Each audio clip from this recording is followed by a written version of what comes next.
Decirles que la palabra de Dios es viva y eficaz, más cortante que toda espada de dos filos, y penetra hasta partir el alma, el espíritu, las coyunturas y los tuétanos, y discierne los pensamientos y las intenciones del corazón. Si tenemos esa bendita y poderosa palabra de Dios a nuestra disposición en la Biblia, usémosla, escudriñémosla para aprender de ella. ¿Y qué efecto quiero lograr?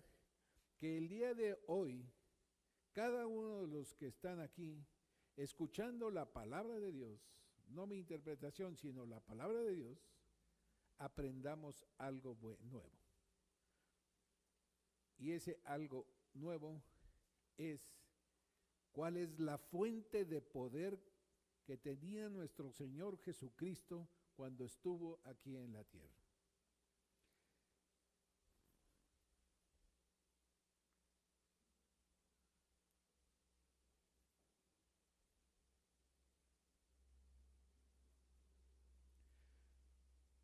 El domingo pasado vimos que la pregunta más importante para un ser humano es qué opinión tiene de Jesucristo. Y hoy quiero nada más retomar la pregunta, ¿quién es Jesucristo para ti? Porque dependiendo de esta respuesta, sabemos que habrá implicaciones eternas durante esta vida y durante la venidera. Dependiendo del concepto que tengamos, de la respuesta que tengamos a esta pregunta, vamos a tener implicaciones eternas en nuestra vida. El Evangelio según San Marcos, al igual que los otros tres, nos proporciona una respuesta clara, contundente y sencilla a esta respuesta, igual que también los otros tres evangelios. Pero aquí desde el primer versículo, Marcos 1, versículo 1, nos dice, inicio de las buenas noticias de Jesús Cristo, Hijo de Dios. La Reina Valeria dice, principio del Evangelio de Jesucristo, Hijo de Dios.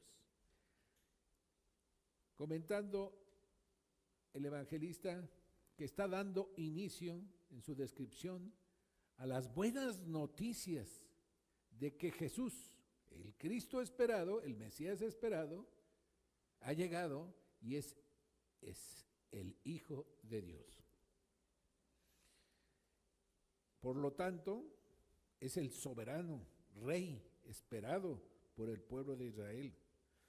Aquella línea monárquica que se había suspendido por tantos años a causa de los diferentes guerras que había enfrentado Israel y que se lo habían llevado cautivo a Babilonia, a Siria, y después no había sido dejado solo, sino que estaba ocupado por potencias extranjeras, Babilonia, Siria, Meda, Persia, Grecia, y hasta el momento que llega el Señor Jesucristo por Roma, no había estado en capacidad de ser posible que se nombrara un rey, a un descendiente del rey David, como estaba profetizado. Pero el evangelista San Marcos nos dice que él está dando testimonio que ese rey esperado, ese Mesías prometido, ese Cristo que tenía que venir, estaba principiando ya su reino en esta tierra. En consecuencia, si nosotros creemos esto, la única respuesta correcta al reconocimiento de la persona de Jesús es someternos a su monarquía como su pueblo, porque Él es el rey, nosotros los súbditos, y a la gloriosa intervención del Hijo de Dios aquí en la tierra. Porque un día, dice Filipenses, para que en el nombre de Jesús se doble toda rodilla de los que están en los cielos y en la tierra y debajo de la tierra, y toda lengua confiese que Jesucristo es el Señor, para gloria de Dios Padre. Como antecedente a la predicación del día de hoy, quiero comentarles que hemos visto en las otras predicaciones 5 pruebas que demuestran que Jesucristo es quien dijo ser. El Rey divino, ese Rey esperado por Israel, esa persona que estaba esperando el pueblo de Israel. Y lo vimos en diferentes predicaciones.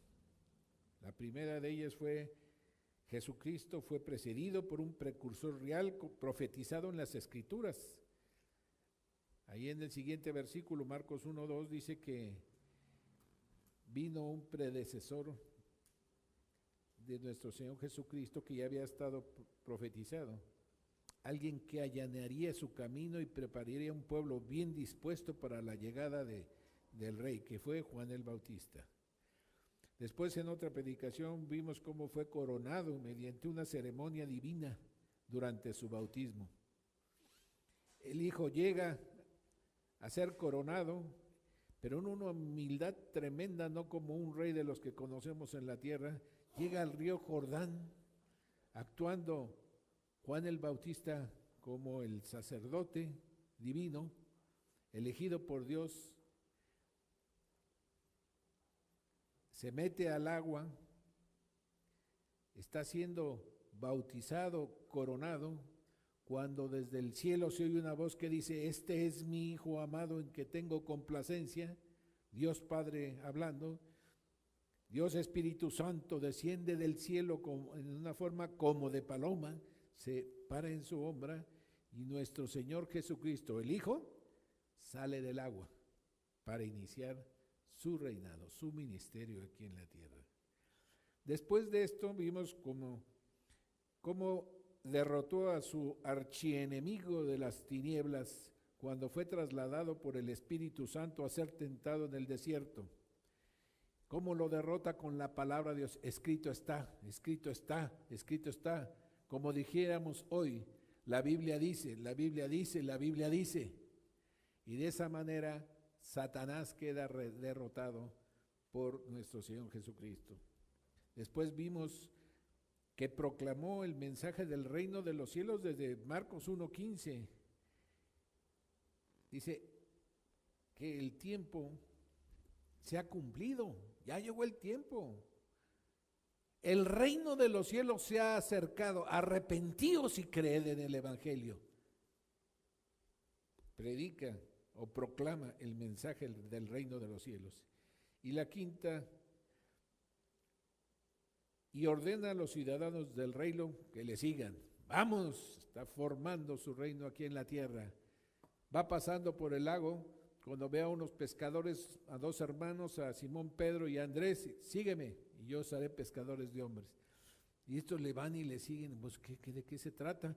Y un poquito adelante se encuentra a otros 2 hermanos, a Jacobo y a Juan, hijos de Zebedeo, y también le digo: ven, sígueme, y dejando a su padre ahí con los trabajadores, le siguen.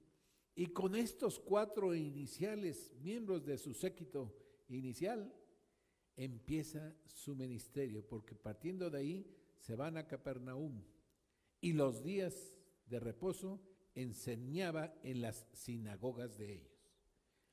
Hoy quiero comentarles que veremos el pasaje que leyó Héctor, que es Marcos 1 del 29 al 39. Pero me he dado cuenta de una cosa muy importante.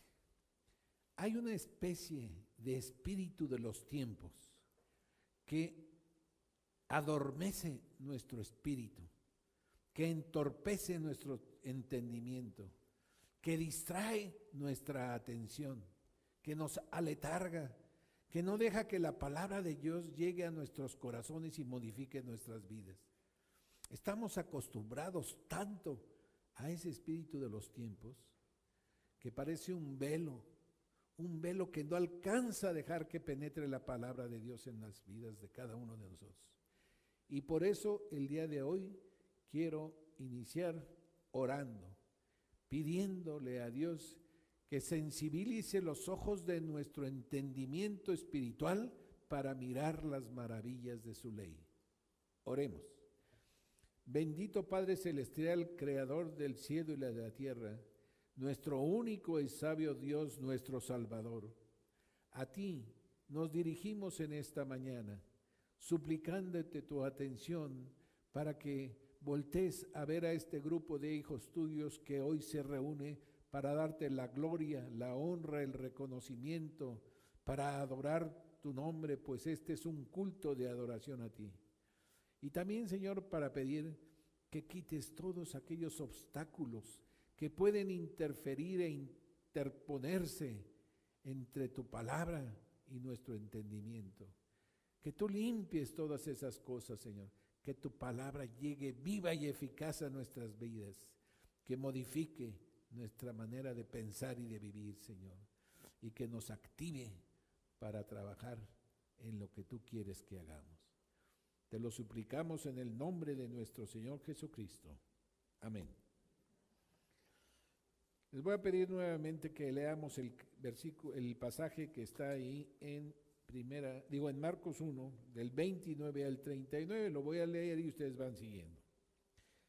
Dice: al salir de la sinagoga, vinieron a casa de Simón y Andrés con Jacobo y Juan, y la suegra de Simón estaba acostada con fiebre, y enseguida le hablaron de ella. Entonces él se acercó y la tomó de la mano y la levantó, e inmediatamente le dejó la fiebre y ella les servía. Cuando llegó la noche, luego que el sol se puso, le trajeron todos los que tenían enfermedades y a los endemoniados, y toda la ciudad se agolpó a la puerta, y sanó a muchos que estaban enfermos de diversas enfermedades, y echó fuera muchos demonios, y no dejaba hablar a los demonios porque le conocían.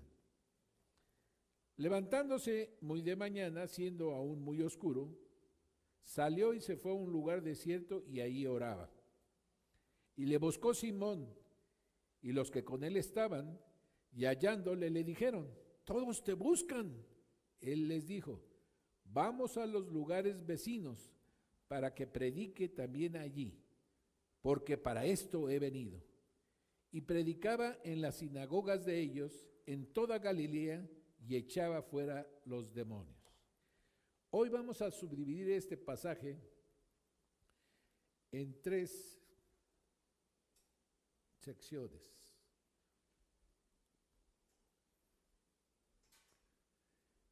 Pásamela, por favor, ¿sí? No responde.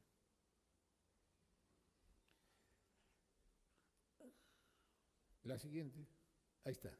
No, pero ya me pasé hasta la... Ahí está. En 3 secciones.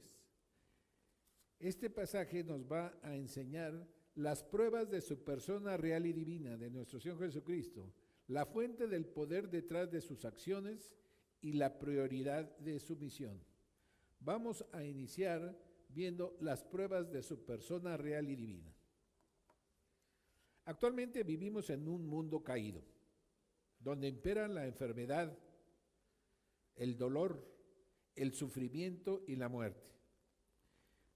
Pero recordemos que no siempre fue así. Génesis 1:31, cuando nuestro Dios y Padre terminó la creación, dice: al haber terminado la creación, vio Dios que todo lo que había hecho, y he aquí que era bueno en gran manera.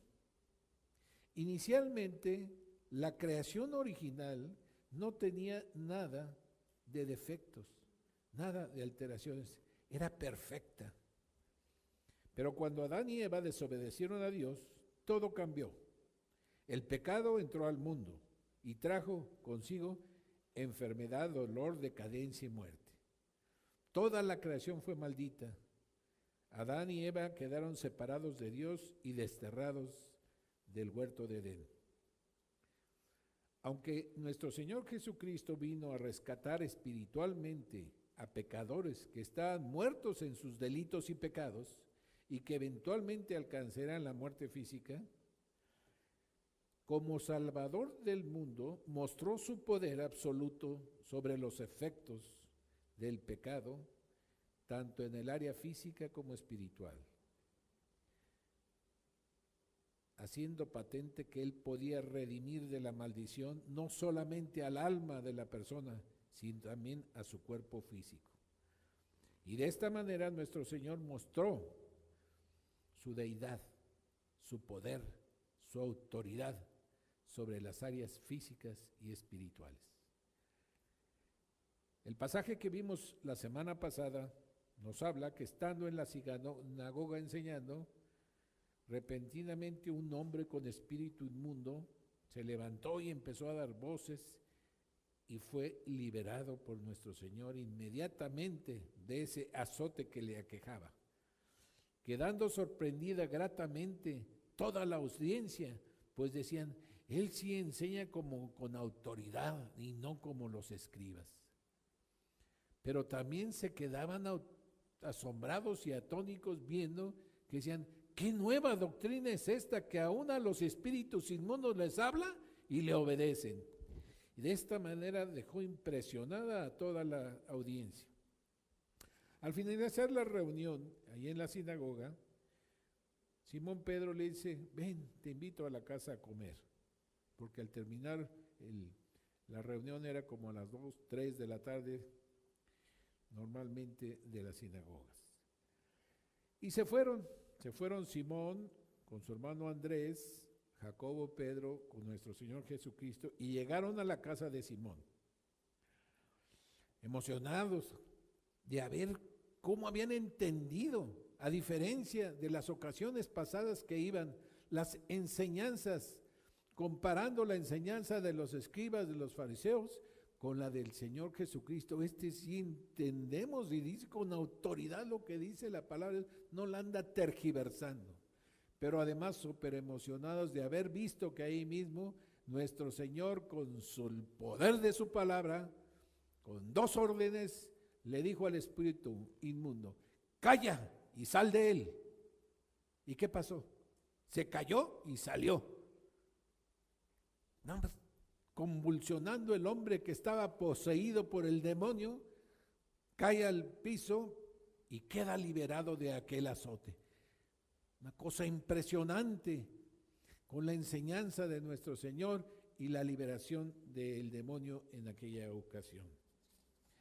Llegan a la casa de Pedro y sabiendo que su suegra estaba enferma, estaba con fiebre, le hablaron de ella. Entonces él se acercó a la enferma, la toma de la mano, la levanta, e inmediatamente le deja la fiebre y ella le servía, dice la Biblia. La fiebre ha de haber sido tan alta que en aquella mujer la obligaba a estar postrada en cama, débil, sin energías, como cuando alguno de nosotros tiene mucha calentura, que lo único que quiere es estar acostado y que ni le hablen, que depende de la causa de la fiebre, que generalmente son infecciones, pues estaba postrada. Y lo más probable que para tener una fiebre alta no haya sido de repente, sino que ya tenía algunos días. ¿De qué estaba enferma? Pues no dice nada, pero creemos que probablemente haya sido una infección. Notemos que la gravedad de la enfermedad no fue importante para nuestro Señor Jesucristo cuando la abordó.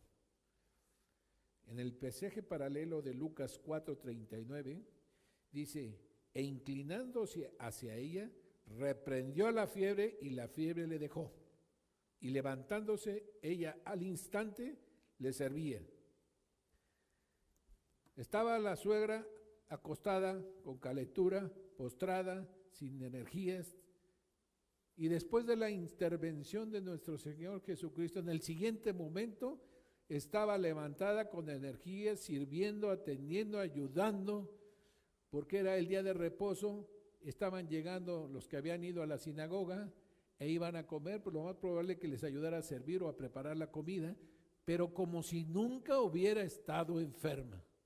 Los efectos de la intervención de nuestro Señor Jesucristo, tanto en el área espiritual como en el material, son totales, absolutos e inmediatos. Le dice a un espíritu inmundo, sal de él, sale y lo deja libre. Le dice a la fe, déjala, sal de ella y la reprende y se levanta la persona como si nunca hubiera estado enferma. No necesitó periodo de recuperación, No necesito un espacio para que ahí está medio mareada todavía, ya no tiene calendario, pero nada, se levantó y le servía. Pronto la fama de este joven predicador y el poder que le asistía, al haber oído la población de estos dos actos, la liberación de un espíritu inmundo en la sinagoga y la curación de la suegra de Pedro, se difundieron como reguero de pólvora por toda aquella zona, de tal modo que la gente decidió ir a ver a esa persona que estaba haciendo esas cosas. Decide ir a nuestro Señor Jesucristo, pero tuvieron que esperar, como dice el pasaje, hasta que el sol se pusiera, porque la ley judía les prohíbe cargar algo o a alguien en día de reposo. De acuerdo con los cálculos judíos del día, este día terminaba aproximadamente al día siguiente. Lo contabilizaban de la tarde del viernes a la tarde del sábado y terminaba aproximadamente como a las 6 de la tarde.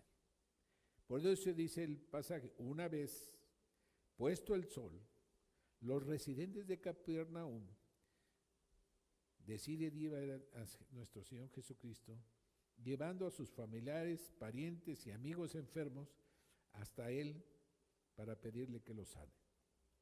Fue tal el conglomerado de personas que asistieron a la presencia de nuestro Señor Jesucristo, que Marcos dice, toda la ciudad se agolpó a la puerta. Imagínense nada más cuánto gente, a ver, oye, ¿quién es? Oye, es el hijo del carpintero. ¿A poco él fue el que echó al demonio? Sí, yo estaba ahí en la sinagoga y mira, nada más le digo y ¡pum! Salió. ¿Te acuerdas de fulano que estaba ahí, que siempre andaba ahí? Pues quedó liberado y mira, está como sin nada. Y luego en la casa de Pedro, no, pues yo la vi, miren, pues yo llegué con ellos y cuando voy viendo que la suegra de Pedro estaba bien enferma, tenía un calenturón de aquellos, no se le bajaba con nada, ya ni con baños, ni neomelubrina, ni Tegretol, ni Tylenol, nada le hacía efecto a la señora. ¿Y qué crees que pasó? Llegó él, la tomó de la mano, reprendió a la fiebre, se levanta y como si nunca hubiera estado enfermo, se activa y empieza a actuar. Oye, pero al rato no le regresó no, ya quedó bien desde ese momento. Entonces la gente dice, ¿a poco él? Sí, él tiene el poder, míralo ahí. Entonces todo el gentío estaba allá en la puerta de la casa de Pedro. Ese día el Señor sanó a muchos que estaban enfermos de diversas enfermedades, los sanó al instante y por completo. Y a otros muchos que estaban endemoniados los liberó de sus demonios y no dejaba hablar a los demonios porque le conocían. La intervención de nuestro Señor Jesucristo fue múltiple, no fue un solo enfermo, fueron muchos, dice la Biblia, que en ese día sanó. ¿Y de qué enfermedades?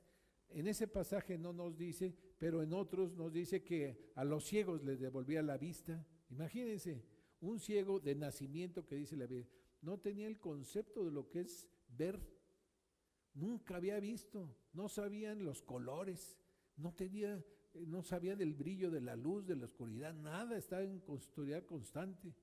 Un cojo que nunca había caminado, cómo se desvían las extremidades, y ahí andan, se bascula la columna, se altera todo, un manco, un sordo, un leproso, esta señora con calentura, otra que un día la tocó con un flujo.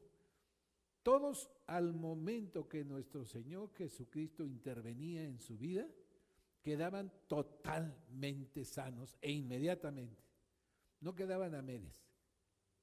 No como ahora que a ver que vengan y que se les van a cambiar las amalgamas por oro o por plata. No, les hacían muelas nuevas, dientes nuevos, raíces, no les ponía brackets, se los enderezaba de una sola orden. Todo quedaba completamente y absolutamente íntegro, nuevo e inmediatamente. En el área física no había precedente de todo eso que está pasando. Imagínense que ya era Guadalajara en un solo día, ¿cuánto gentío hubiera salado el Señor? Y en el área espiritual, que en aquel entonces está muy activa la intervención satánica en el pueblo de Israel con la presencia de muchos demonios, como leemos en todos los evangelios, el Señor Jesucristo daba una orden y se cumplía, fuera uno o fueran muchos. A Él no le importaba que fuera un demonio o fuera una legión, salte. Y obedecían. ¿Por qué no dejaría hablar a los demonios nuestro Señor Jesucristo? Aunque estos le conocían, dice la Biblia. ¿Saben por qué le conocían?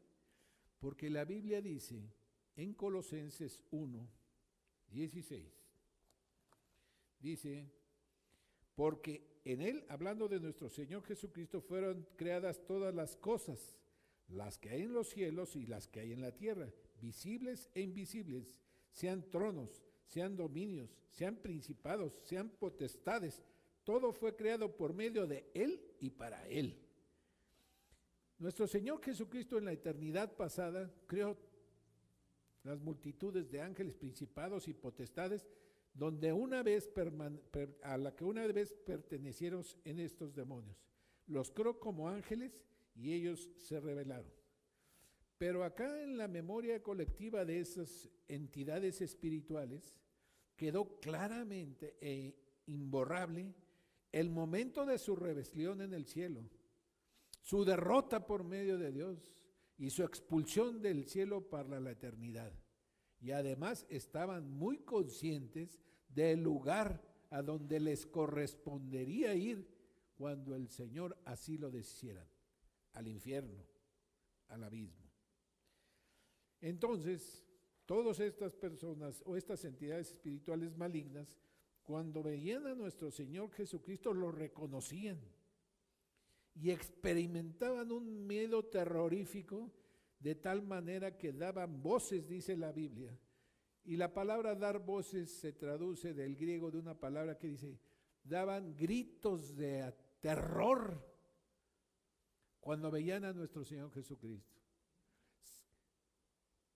Cuando lo veían, dice Marcos 3:11, dice, y los espíritus inmundos al verle se postraban delante de él y daban voces diciendo, tú eres el Hijo de Dios.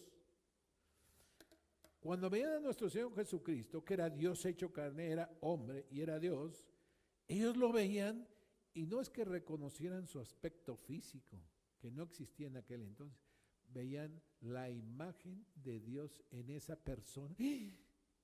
Tú eres el Hijo de Dios. Se aterrorizaban de ver a aquel que tenía el poder y la autoridad divina para decirles a dónde tenían que irse, o que les ponía límites, como con Job. Los veían y les llegaba el terror porque dijeron, el tiempo se ha cumplido, arrepentíos, y el reino de los cielos se ha acercado, arrepentíos y creed en el Evangelio. Y luego entre los demonios, igual que entre la gente, pues se corrían, ya vino, ya llegó, ya lo ven, sí, pues y ya le dio una paliza a Satanás allá en el desierto. ¿Cómo? Al mero de nuestro jefe también lo puso, como dice Wilfredo, como palo de gallinero.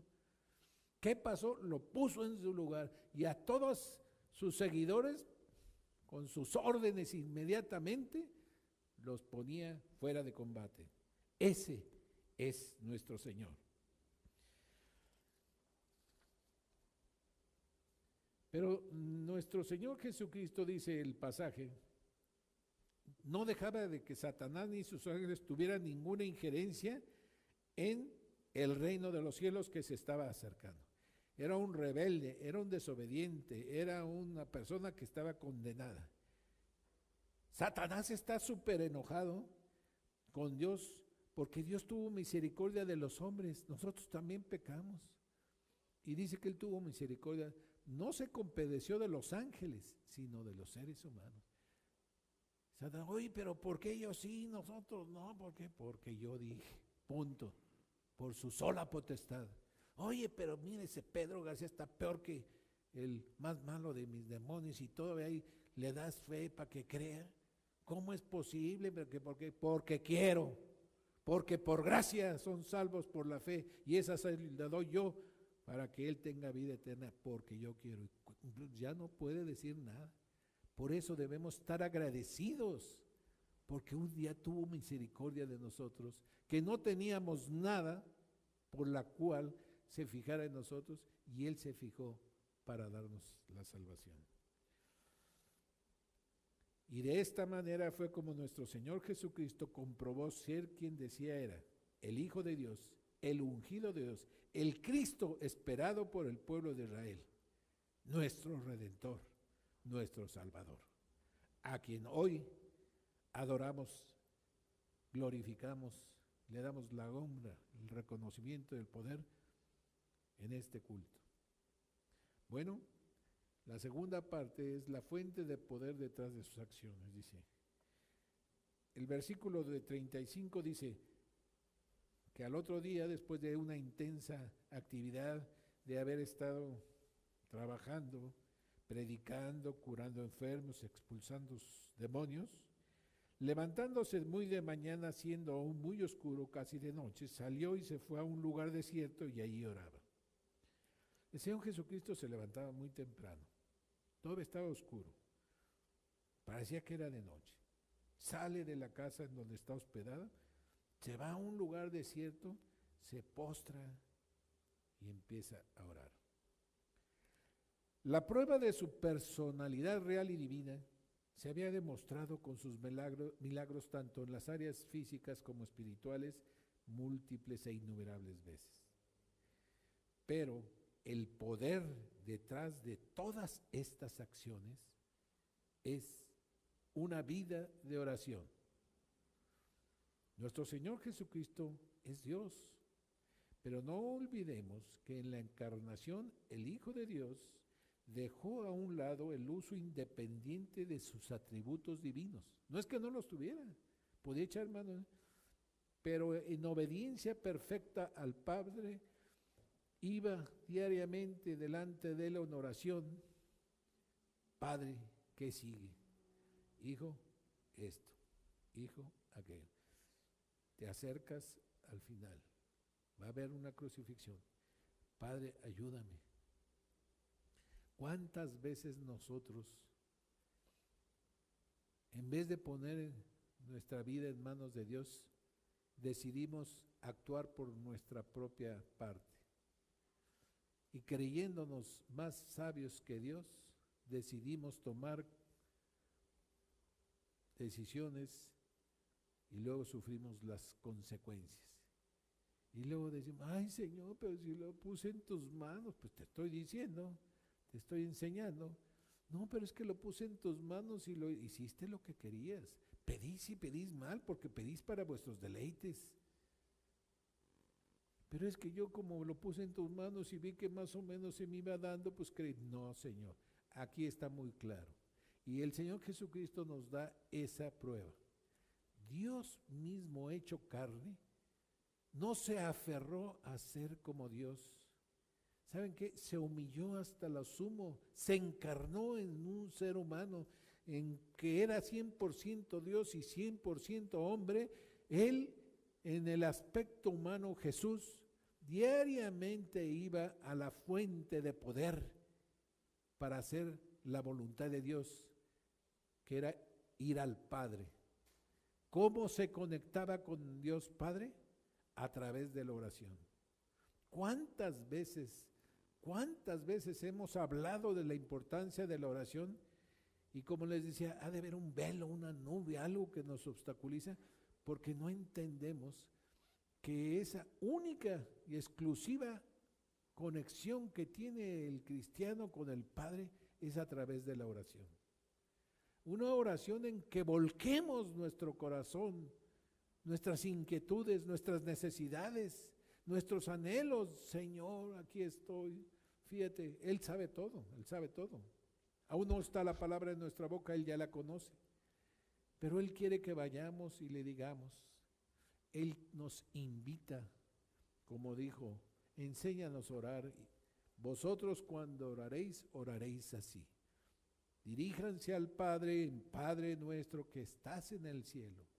Pidan que como la voluntad de Dios se hace en el cielo, aquí se haga en la tierra para que esté todo bien. Hágase tu voluntad como en el cielo, aquí en la tierra.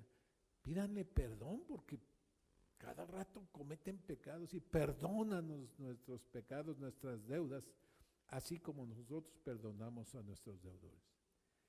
Cuidado con el maligno, líbranos del mal, del maligno. Y luego denle la honra, el reconocimiento, el poder, porque tuyo es el reino, el poder y la gloria. Bueno, el pan nuestro también me faltó. Pero la cuestión es de que él, qué tan importante sería su vida de oración, que sus propios discípulos lo veían. Bueno, ¿qué hace? No, pues ya está ahí se hinca y está ahí, luego para acá y luego para allá. No, y cuando había una decisión importante que tomar, como el día que iba a escoger a sus discípulos, y uno era el diablo, se postró toda la noche en oración. Señor, ¿cómo le hago? Hazle así, así, así. Oye, pero que mira que tú haces esto. Él tenía todos los atributos divinos, pero pospuso su utilización por su sometimiento a la voluntad de Dios.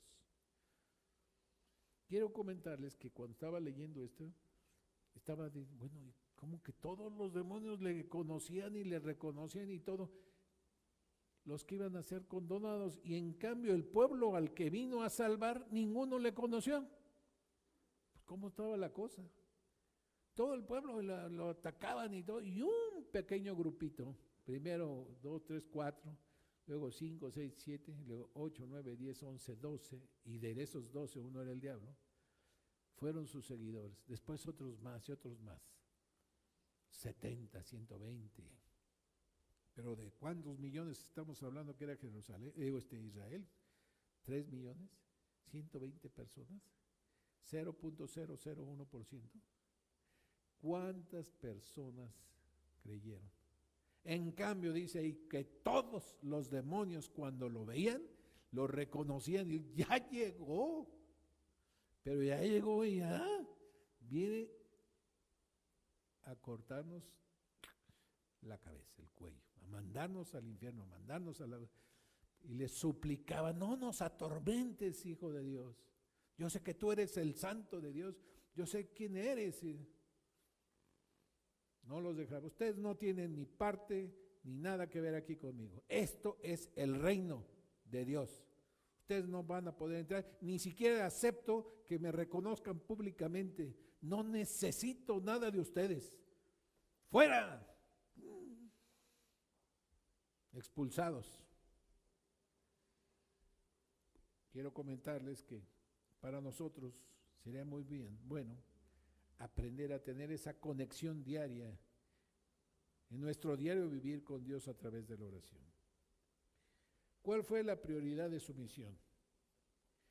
Dice que después que el Señor Jesucristo estaba orando por allá, en un lugar desierto, se levantó Simón Pedro y le buscó Simón y los que con él estaban, o sea, Andrés, Jacobo, Juan y la familia que ahí estaba, y a lo mejor unos de los que andaban ahí fuera.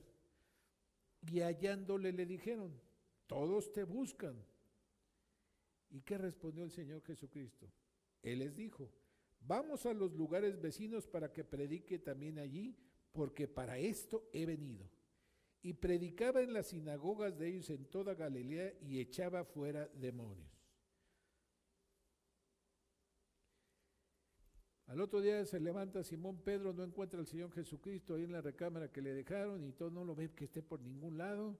Entonces le va a buscar, no lo encuentra. Oye, Andrés, ¿no lo viste por ahí? No fue al baño. Pues no lo vi, está allá, yo ya vengo de allá. Oye, Jacobo y Juan, ¿qué dice? No, pues tampoco, se acaba de levantar y no lo encuentra por ningún lado. Se asomaron afuera y ya veían a mucha gente ahí afuerita. Cuando se enteraron que no estaba en la casa, comenzaron a buscarle. También Andrés, Jacobo y Juan, como muchas otras personas, le estaban buscando. Marcos comenta que cuando lo encontraron, le dijeron, todos te buscan. Sin embargo, al igual que las multitudes que esperaban un desayuno gratis, la mañana siguiente que Jesús alimentó a miles, ahí en el relato de Mateo, estas personas que le buscaban no tenían más que interés superficial y personal en Jesucristo.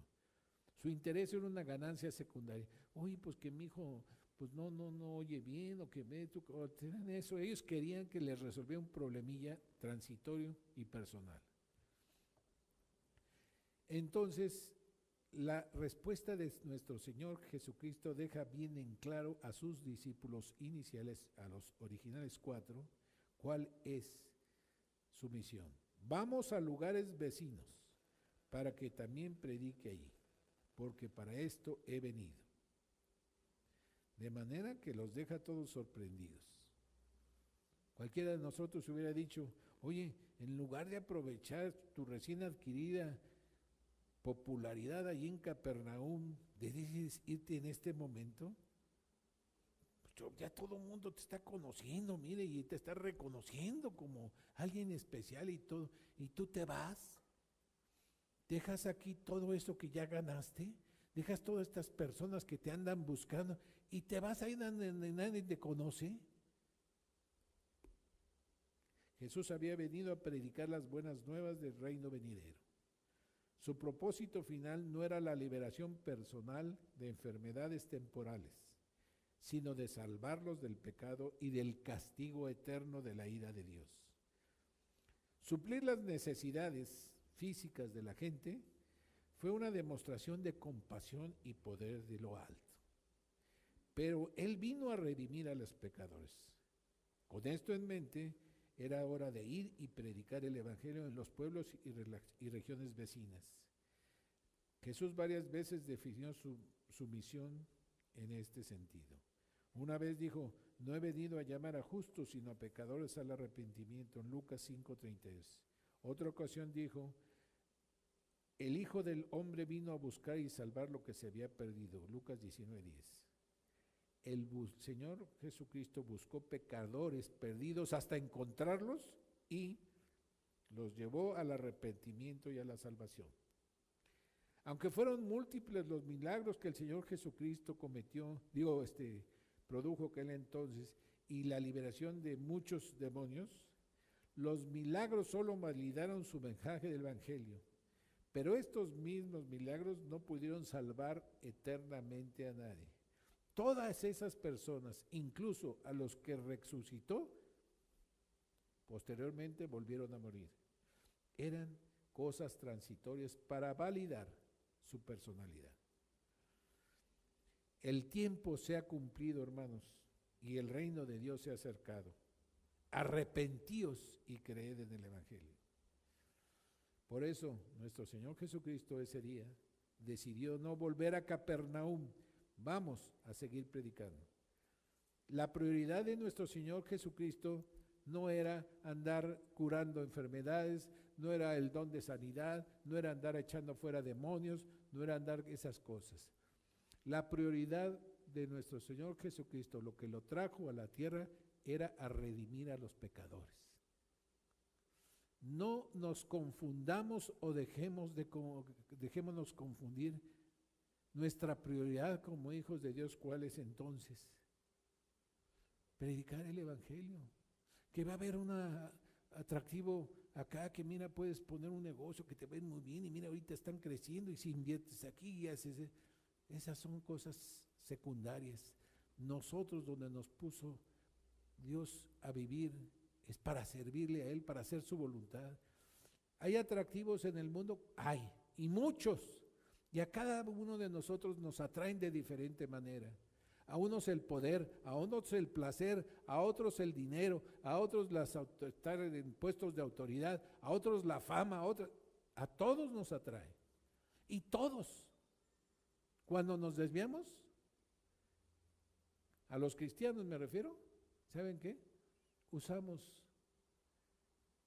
la palabra de Dios y que lo pusimos en oración, para no hacer lo que prioritariamente el Señor Jesucristo con su vida nos enseña que vino a hacer.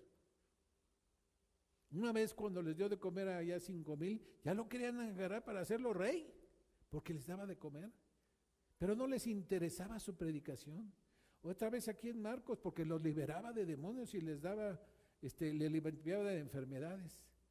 Y él no, dice, yo no vine a esto, yo vine a otra cosa.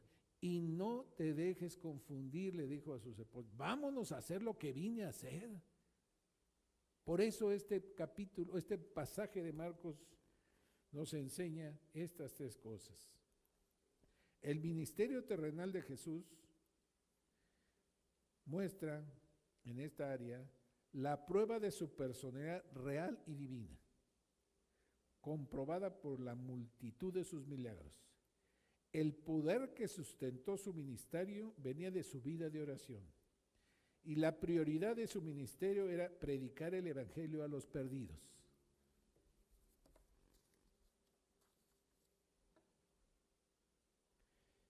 En conclusión, hermanos, si tú eres de los que han respondido a la pregunta de quién es Jesús, diciendo que para ti es el Hijo de Dios, es el Cristo esperado, es Dios hecho carne,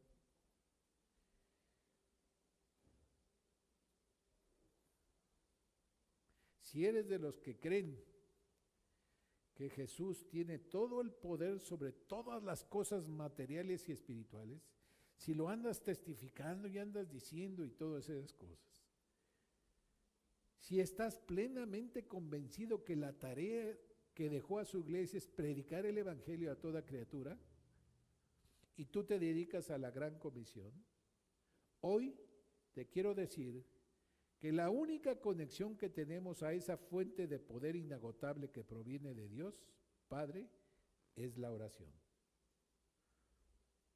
Hermanos, aquí en la iglesia hablamos, predicamos, enseñamos que nuestro Señor Jesucristo es nuestro único y suficiente Salvador. No hay otro, no hay nada que se acerque a Él. Él es el camino, la verdad y la vida. Nadie llega al Padre si no es por Él.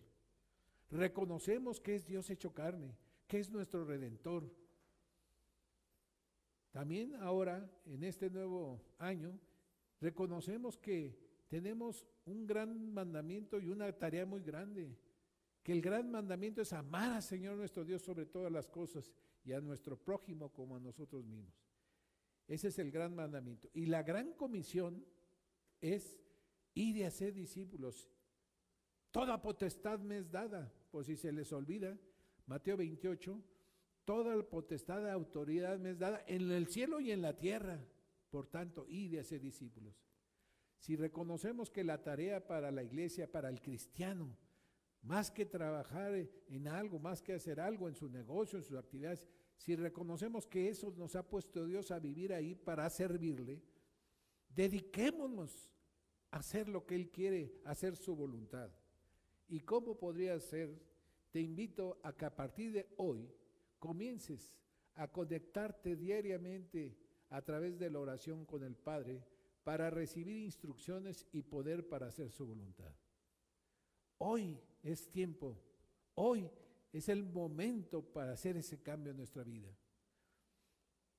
Una manera tan impresionante de poder acceder al poder de Dios para hacer su voluntad. No acceder a Dios para pedirle que me gane la lotería y que no. No es esa la idea de acceder al poder. Es para obedecerle, para hacer su voluntad. Señor, heme aquí, envíame a mí, Señor. ¿Qué quieres que yo haga? Hoy es día de salvación para todo aquel que pueda escuchar la palabra de Dios. Hoy es el posible día en que cada de nosotros haga un compromiso con Dios y aprenda a decir, Señor, enséñame a orar. Quiero tener comunión contigo, quiero entrar en comunión contigo, pero diariamente, hermanos, o varias veces al día. Me da mucho gusto haber escuchado tantas gratitudes de cada uno de los hermanos que pasaron a dar testimonio el día de hoy. De Minerva, de Eva, de Martita Gleason, de Lili, de... ¿Quién más se pidió? El niño, el hijo de Cintia. Gratitud, estamos agradecidos, hermanos, con nuestro Dios. Obedezcámosle, no nada más vengamos aquí. Él hizo lo recto delante de los ojos de Jehová, aunque no de perfecto corazón, dice segunda de Crónicas 25, Dios. No seamos como ese rey de Israel. Hizo lo recto ante los ojos de Jehová, pero no de perfecto corazón. Cosas que hacemos que se ven y todo, pero nuestro corazón no es recto delante de Dios. Aprendamos a cambiar de adentro, desde nuestro corazón, ¿Cómo? A través de estar en un contacto más constante, más permanente con nuestro Dios y Padre Celestial, Creador de todo lo que existe, el que tiene la autoridad en el cielo y en la tierra, el que tiene influencia permanente, total y absoluta sobre las áreas físicas, materiales y sobre las áreas espirituales, el que nos guarda, nos cuida, nos protege de que no nos pase nada, el que nos va a librar de la hora venidera, el que nos va a guardar de la hora de la prueba que ha de venir sobre el mundo entero. Nosotros aprendamos a ser de ese tipo de hijos. Oremos diariamente, aprendamos a conectarnos. Hoy, Señor, enséñanos a empezar. Pido se levanten y oremos en este momento.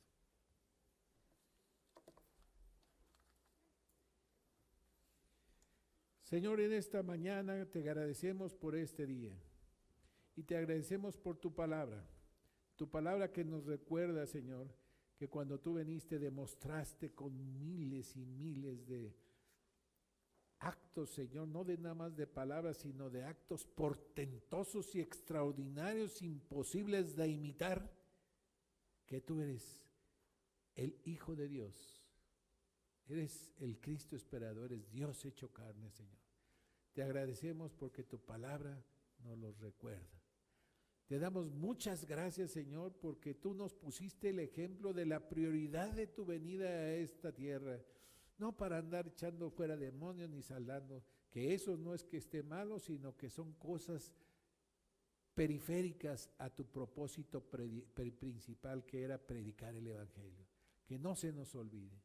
Y hoy, Señor, enséñanos a conectarnos a esa fuente de poder inagotable que es nuestro Padre Celestial, y que la única manera de conectarnos con Él es a través de la oración. Algo tan sencillo que nos dejaste, Señor, pero tan poco entendido y practicado por cada uno de los de tu iglesia. Enséñanos a orar diariamente, enséñanos a entrar en contacto contigo, Señor. Cuando tengamos alguna necesidad, algún problema, alguna decisión que tomar, enséñanos, Señor, a ponernos delante de ti, a pedirte, Señor, que tú ilumines los ojos de nuestro entendimiento y no tratar de tergiversar tu voluntad. Sabemos cuál es tu voluntad y la prioridad de ella. Te lo suplicamos, te lo imploramos, te lo pedimos en el bendito nombre de nuestro Señor Jesucristo.